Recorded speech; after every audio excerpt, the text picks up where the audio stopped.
সংগঠনের নাম ব্যবহার করে কোনো ব্যক্তি বা গোষ্ঠী বেআইনি কর্মকাণ্ডের সুযোগ পাবে না বলে জানিয়েছেন জাতীয়তাবাদী যুবদলের সভাপতি আব্দুল মোনায়েম মুন্না। তিনি বলেন, ভবিষ্যতে কেউ যেন সংগঠনের সুনাম ক্ষুণ্ণ করতে না পারে সেজন্য কঠোর নীতি গ্রহণ করা হয়েছে।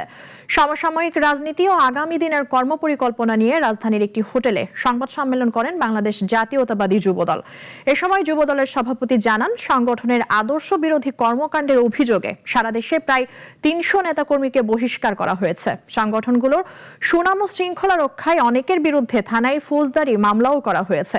যুবদলের কার্যক্রম আরো জোরদার করতে জেলা ও উপজেলা পর্যায়ে নতুন নেতৃত্ব গড়ে তুলতে সাংগঠনিক টিম গঠনের উদ্যোগ নেওয়া হয়েছে বলেও জানান তিনি। বেআইনি, অনৈতিক ও সন্ত্রাসী কার্যকলাপকে প্রশ্রয় দেয় না। সংগঠনের সুনাম ও আদর্শ রক্ষার্থে যুবদলের পক্ষ থেকে স্বপ্রণোদিত হয়ে অনেকের বিরুদ্ধে থানায় ফৌজদারি মামলাও দায়ের করা হয়েছে। আমরা সাংগঠনিক টিমের মাধ্যমে জেলা এবং উপজেলা পর্যায়ে আমরা একটি ভিন্ন পদ্ধতিতে নতুন নেতৃত্ব প্রতিষ্ঠার উদ্যোগ গ্রহণ করেছি।